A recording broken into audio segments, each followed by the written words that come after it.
하나의 말씀은 디모데전서 5장 8절입니다. 누구든지 자기 친족, 특히 자기 가족을 돌보지 아니하면 믿음을 배반한 자요, 불신자보다 더 악한 자니라. 아멘. 할렐루야. 반갑습니다. 어제도 오시더니 오늘도 참석하셨군요. 월요일도 참석하시면 얼마나 좋을까요? 세월이 흘러가면 소중하다고 생각했던 것들이 사라지고 남는 것은 딱 두 가지인 것 같아요. 하나는 풀도 마르고 꽃도 떨어지지만 영원하신 하나님의 말씀, 그것이 확실하게 남습니다.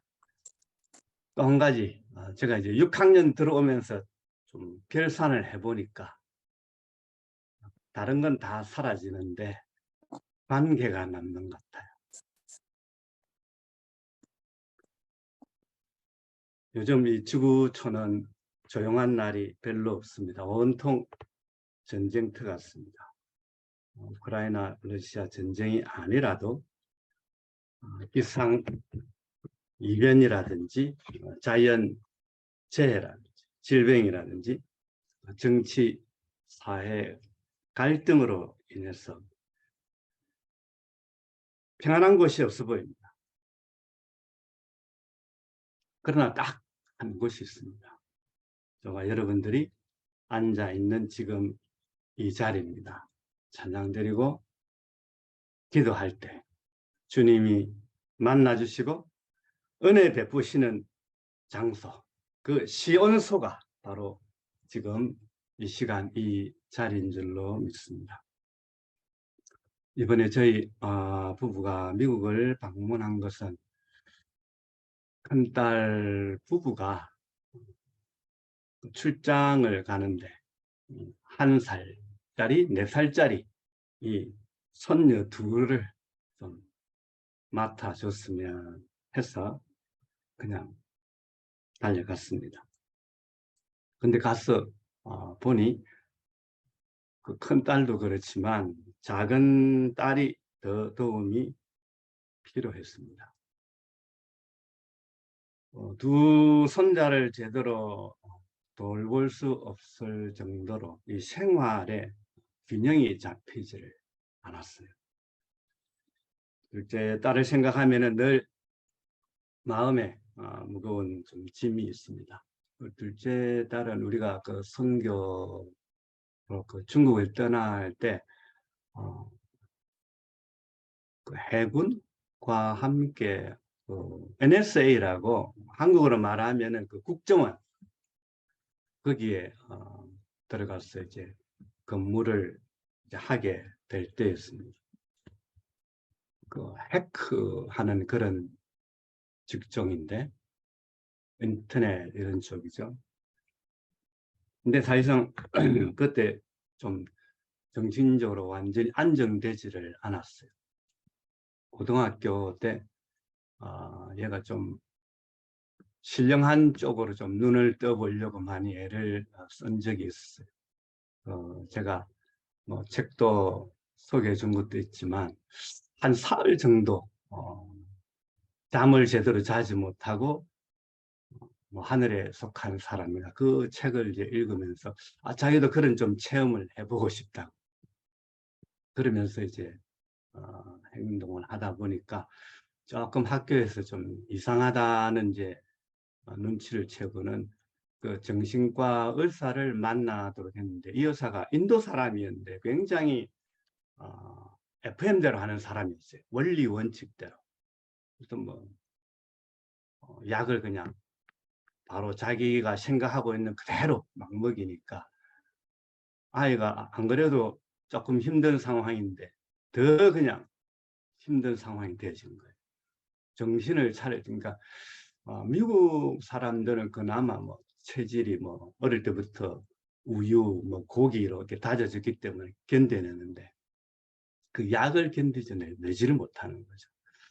그러다 보니까 많이 힘들었어요. 다행히 그때 양의 겸 한의를 하는 우리 그 한국인 의사가 있어가지고 그분을 이제 만난 덕분에 참 간단한 처방이었는데 수면제만 좀 잘 먹고 잘 자면은 뭐 저절로 해결되는 그런 건데 왜 이렇게 약을 먹여가지고 애를 고생하게 하냐. 그래가지고 그 상황을 겨우 이제 벗어날 수가 있었어요. 근데 그게 후유증이 있다는 걸 깊이 인식을 못하다 보니까 저희들이 이제 중국으로 떠날 때 우리 둘째 딸은 이제 그 군대 겸해서 이제 그 국정원 같은 그런 곳에 이제 들어가니까 뭐 괜찮겠다 하고는 떠났는데 그게 완전하게 치료가 안 됐던 것 같아요.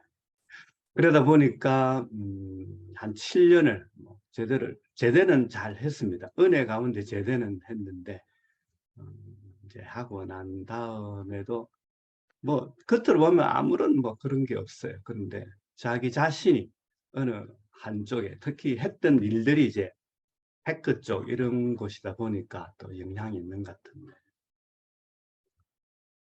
균형 잡히게 어떻게 일을 잘 처리를 하지를 못하고 한쪽에 조금 집중한 그런 것 때문에 어려움을 좀 겪고 있어서 지금 우리 아내가 같이 가서 그런 부분들을 좀 이제 도와주기 위해서 갔던 것입니다.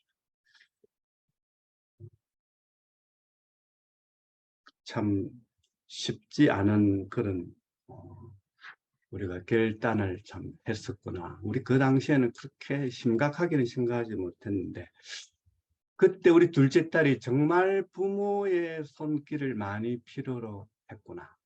그 미국 땅에는 우리 친척들이 아무도 없었거든요. 그러니까 우리 가족 외에는 뭐 교인들 그 외에는 뭐 별로 만날 그러니까 정이 통하는 대화를 할 수 있는 그런 사람들이 많이 없다 보니까 특히 많이 외로움을 느꼈던 것 같아요. 거기다가 이제 홀로 서기를 해야 되니까 불안함 뭐 그런 것들이 다 그렇게 포함되지 않았나 그런 생각을 해봅니다. 그래서 우리 둘째 딸이 정말 필요로 할 때 함께 있어주지 못했다는 그런 것 때문에 둘째 딸이 무슨 일이 생겼다 그러면 뭐 묻지도 못하고 그냥 달려가서 도와주려고 합니다. 여러분 가족들은 어떻습니까? 모두 다 샬롬이시죠? 강 같은 평화가 여러분 가정 가운데 늘 흘러 넘치리라 믿습니다. 근데 저희들이 이제 중국 가서 경험한 문화 충격 가운데 가장 기가 막혔던 것은 정말 사역은 잘 하는데 참 보기에 아름답다 하는 그런 가정이 없는 거예요. 잠자는 하우스, 이 침대는 있는데 홈이 없었어요. 수위통. 다른 집들이 보면은 우리도 좀 저렇게 살고 싶다. 저런 가정처럼 좀 화목하게 살고 싶다. 그런 가정들이 없었어요. 많은 가정들이 깨어지고 아픔을 겪고 갈등하는 모습을 많이 보면서 중국에서 저희들이 사역을 했습니다. 우리 한국 선교사님들은 좀 다른가 했는데 많이 차이가 나지 않는다는 걸 알았습니다. 동북 지역에 가장 그 추운 지역이 있었는데 거기에 신학교 사역했던 어느 선교사님 대선배였죠. 그 당시에 그분이 80이었어요. 연세가 80인데 그 중국에서 힘든데 그 어떻게 30개나 교회를 세웠다 그래요. 한국, 일본, 뭐 미국 여기에 모금을 해가지고 30개나 되는 교회를 세우셨어요. 뭐 들어보면은 참 훌륭한 사역을 많이 하신 것 같았어요. 근데 이분의 가정사를 들어보니까 이분이 70세 은퇴를 하시고는 사모님은 이제 더 이상 나는 선교 안 한다, 빠이빠이 하고는 한국에 가버리셨고, 이분은 나는 죽어도 중국에서 뼈를 묻겠다 하고는 계속 이제 중국에 사역을 하신 거예요. 근데 왕따예요. 그 사모님을 비롯해서 그 자녀들한테 다 지금 왕따가 되는 거예요. 한국에 가면은 편히 쉬라고 부르는 데가 없다는 거예요. 참 씁쓸했습니다. 이번에 미국 가서 우리 교단 그 선교의 국제 대표와 함께 대화를 나눌 시간이 있었는데, 그분이 저한테 그 상황을 이야기하면서 지금 우리 선교회가 큰일이라는 거예요. 뭐냐 그랬더니 가정들이 생각보다도 많이 깨어지고 있다는 거죠. 이미 이혼한 가정도 있고 지금 의도적인 별거하는 가정도 있고, 그리고 그 결혼이라 그러나요? 네. 같이 살고는 있는데 분명히 이혼은 안 했는데 따로따로 그렇게 지내는 선교사들이 많은 참 걱정이라는 거죠. 그래서 올해부터는 선교사 훈련을 할 때 훈련이 중요한 게 아니라 먼저 이 부부가 선교할 수 있는 기본이 되어 있는가, 그거부터 좀 철저하게 점검을 하고, 안 돼 있으면 그 부분을 좀 보완을 해서 고치든지 뭐 용광로에 넣어서 어떻게 새롭게 만들어내든지 해서라도 좀 선교를 감당할 수 있는 기본 가정이 되고 난 다음에 훈련해야 되겠다, 그런 이야기를 했어요. 그래서 우리 그 부부를 이번 그 훈련할 때부터는 좀 일찍 와서 한 주라도 더 일찍 와가지고 좀 그런 준비도 하고 점검도 하고, 또 때로는 치료가 필요하면 그런 부분도 해결을 하면서 훈련을 하는데 참여하면 좋겠다, 그런 요청을 받고 왔습니다. 오늘 디모데전서 5장을 보게 되면 젊은 목회자 이 디모데가 에베소 교회를 목회할 때 사도 바울이 개인 코칭을 하고 있는 그런 맥락입니다. 특히 성도를 대할 때 어떻게 대해야 되냐, 가족을 대하는 것처럼 좀 예를 갖추고 그렇게 목회를 해라.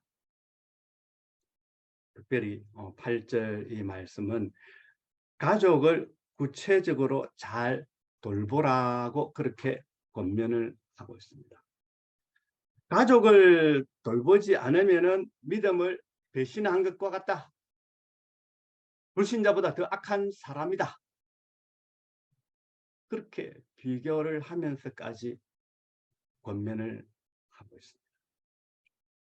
우리는 지금 주님이 다시 오실 때를, 마지막 때를 살아가고 있습니다. 이 마지막 때에 우리는 더더욱 우선순위를 정리를 잘 해야 되겠습니다. 우리 삶 가운데 가장 중요한 게 뭔가? 하나님 외에. 그 다음은 두 번째가 가정입니다. 세 번째가 사역. 중국 가서 제가 이 이야기를 했더니 대부분의 그 사역자들이 거꾸로 이야기를 했습니다. 두 번째가 사역이고 세 번째가 가정이라. 성경을 내 앞에 들이밀면서 그렇게 저를 그냥 도리어 생각을 바꾸도록 그렇게 만드는 케이스들을 많이 봤습니다. 저는 지금도 그 생각에는 변함이 없습니다. 가정이 두 번째고 세 번째가 사역입니다. 미국 교회나 미국 목회자 미국 선교사들은 당연히 저와 의견이 같습니다. 그들은 단순히 논리적으로 설명만 하는 것이 아니라 그들은 삶으로 드러냅니다. 아무리 예배가 있어도 가족 가운데 누군가가 다쳤다든지 뭐 병원에 입원했든지 하면은 그 사역을 다른 사람에게 물려주고 본인이 뛰어갑니다. 근데 한국 목회자, 한국 선교사는 그게 쉽지 않습니다. 그것은 그냥 다른 사람이 처리해 주기를 바라고 사역에 몰입합니다. 왜 그렇게 순서를 분명히 해야 되는가 하면은 가정이 불행하면은 사역자인 나 개인이 불행해지기 때문입니다. 그렇다면 사역의 열매 또한 더 확인할 것도 없습니다. 그래서 가정을 중요시하는 교회는 건강한 교회다. 이것은 우리 사역 현지에도 마찬가지라고 봅니다. 우리 선교사는 개인이 건강해야 되고 가정이 건강해야 우리 사역하는 그 현장에도 건강한 열매가 맺히게 되어 있습니다. 그래서 가족을 잘 돌봐야 합니다. 사명보다도 사역보다도 더 중요하게 생각하고 가정 사역을 잘해. 주님께서 내 이웃을 내 몸과 같이 사랑하라 그랬는데 가장 가까운 이웃이 누구겠습니까? 말할 것도 없이 가족. 그래서 가족은 좋든지 싫든지 간에 평생 피할 수 없는 십자가다 생각해야 되고 동시에 자신을 성화시키는 십자가로 받아들여요. 그러니까 무조건 내가 손해보고 희생당한다 그렇게 생각하시면 안 돼요. 하나님께서 우리로 하여금 이 가정을 맡겨주실 때는 우리를 따듬으시고 주님이 원하시는 사람으로 바꾸어 가실 수 있는 그런 공동체로 허락하신 것입니다. 우리가 매일같이 눈만 뜨면 만나는 이웃이 누굽니까? 가족입니다.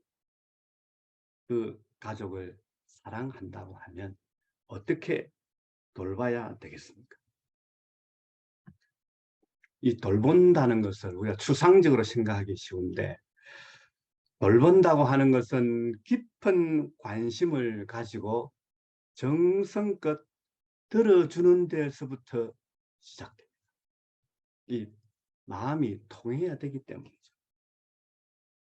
그런데 우리는 이 귀가 두 개나 있기 때문에 자동적으로 잘 듣는다고 착각합니다. 항상 열려 있잖아요, 귀가. 그래서 우리는 들어주는 것은 문제가 없다고 생각합니다. 그런데 그건 착각이에요. 귀는 열려 있는데 딴청을 피울 때가 많습니다. 우리의 마음은, 우리의 관심사는 다른 데 있으면서도 잘 듣고 있다고 착각할 수 있기 때문에 그럴 때는 아이 컨택, 이 눈을 잘 마주치면서 듣는 것이 굉장히 중요합니다. 우리는 잘 눈을 마주치지를 못해요.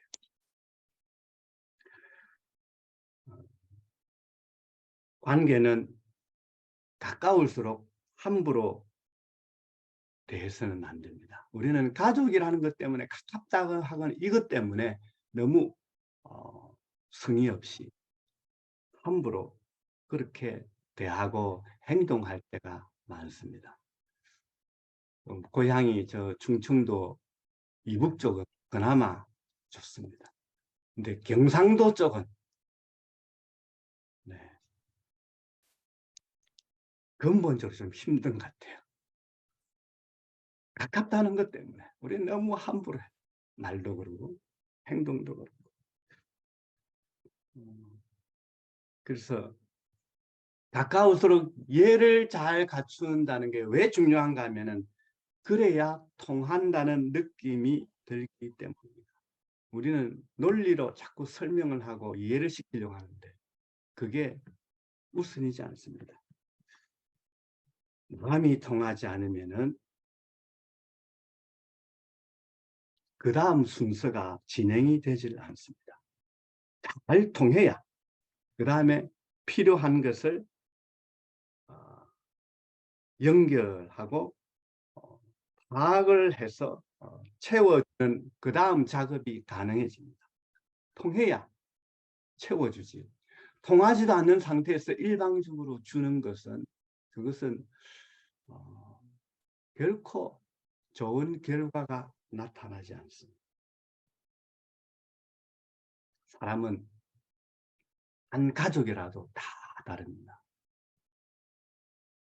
가족이 10이든 20이든 똑같은 사람은 아무도 없습니다. 생각도 입맛도 취향도 성격도 다 다르기 때문에 조금 귀찮아도 물어보면서 그렇게 말하고 행동할 수 있어야 됩니다. 종종 어디서 사고가 생기는가 하면은 지레 짐작하고 도와주려고 하다가 사고가 생깁니다. 오해가 쌓이고 관계가 멀어지는 것은 정작 그 사람이 필요로 하는 것은 채워지지 않았기 때문입니다. 그 사람이 다음에 보지 않아도 괜찮은 남이 아니라 가족이기 때문에 조심해야 하는 것입니다. 그래서 돌봄을 잘 기억해야 됩니다. 관계, 장애물을 놓는 것은 돌봄이 아닙니다. 다시 말하면 그들이 잘 마음이 통하지 않는 상태에서 일방적으로 내가 주려고 하는 것은 도리어 그 가족 가운데 큰 장애물을 두는 것과 같습니다. 가깝다고 생각한 가족을 잘 돌본다고 하는 것은 참 쉬운 것 같은데 정말 어렵습니다. 가족이기 때문에 아무렇게나 해도 이해해 주겠다. 뭐 함부로 해도 누가 간섭할 사람 없고 보는 사람이 없기 때문에 우리는 쉽게 자기 방식으로 그렇게 많이 접근을 하려고 합니다. 그래서 우리 부부 상담을 좀 하다 보면은 자기 생각을 잘 안 바꾸려고 합니다. 자기 생각을 내려놓는 자체가 너무너무 힘들어합니다. 중요한 것은 가족을 대할 때는 주님께 헌신하듯이 주님을 섬기듯이 가족을 맞이하는 연습을 해야 됩니다. 그러면 손해를 봐도 괜찮습니다. 그러면 양보할 수 있습니다. 주님께 하듯이 하니까. 그러면 기다릴 수 있습니다. 우리가 주님을 기다리는 것처럼. 그렇게 기다려요. 이런 마음의 넉넉함이 어떻게 나타날 수 있겠습니까? 우리 안에는 없어요. 우리가 태어날 때부터 이런 넉넉함, 기다릴 줄 알고, 손해볼 줄 알고, 양보하는 이런 것이 우리 안에는 없어요. 그래서 우리는 날마다 위로부터 하나님께로부터 부으심을 받아요. 성령 충만해야 할 이유가 여기에 있습니다. 성령 충만은 다른 것으로 나타나지 않고 가족을 어떻게 대하느냐, 가족을 어떻게 섬기느냐, 그걸 보면은 성령 충만의 정도를 파악할 수 있다고 생각하시면 됩니다. 마음의 여유가 생기고 가족의 영혼, 육을 객관적으로 파악하고 필요한 대로 도와주려고 하는 그 에너지가 어디서 나오겠습니까? 성령 충만하면 하나님께서 공급하시는 그 힘으로 감당할 수 있습니다. 예수님은 이 세상에서 사역하실 때 하늘 복음만 선포하지 않으셨습니다. 먹이시고 때로는 치유하시고 귀신도 쫓아내시면서 천국 복음을 증거하셨습니다. 우리가 가족을 돌볼 때도 영적인 부분만 공급했다고 전부가 아니라 영혼, 육을 잘 관찰하면서 필요한 부분을 채워주어야 합니다. 한 알의 미랄이 된다고 하는 것은 복음을 전할 때만 적용되는 것이 아닙니다. 가족을 돌볼 때도 하늘의 미랄이 되어서 복음을 전해야 될 때가 있습니다. 병을 고쳐줄 때도 하늘의 미랄이 되어야 하는 것입니다. 가족들이 이 세상을 살아가면서 필요로 하는 것도 해결해 주면서 그렇게 가족을 섬겨야 온전하게 주님이 바라시는 그 가족 돌봄이 되어지는 것입니다. 이렇게 헌신하면서 겸손히 섬길 때 마음문을 열고 주님께 나아오는 우리 가족들이 생길 것입니다. 처음부터 결혼해서부터 자녀를 낳고부터 자녀가 어릴 때부터 지금도 변함없이 믿음 가운데 잘 살아온다. 그것은 엄청난 복입니다. 그러나 우리 가운데는 그러지 않은 가정들도 들어 있을 줄 압니다. 그러나 기억해야 될 것은 하나님께서 그런 과정들을 통해서 우리에게 우리를 따듬어 가시고 또 우리로 하여금 우리가 섬기는 그 교회 그리고 우리가 사역하는 그 선교 현장에서 역시 주님께서 똑같은 그 하나님의 나라를 세워가는 훈련을 하도록 하기 위해서 우리의 가정을 허락하셨습니다. 작은 것에서 작은 가정에서 이것을 감당하지 못하면 한 단계 더 나아가 있는 우리의 교회나 우리의 선교지는 더더욱 쉽지 않을 것입니다. 날마다 우리에게 가정을 허락하신 가족을 허락하신 우리 주님께 감사하면서 주님께서 잘 돌보라고 그렇게 권면하신 오늘 이 말씀을 가슴에 새기고 하루하루 작은 천국을 이루어 가면서 우리에게 주어진 맡은 사명 잘 감당하시는 저와 여러분 되시기를 주님 이름으로 축원합니다.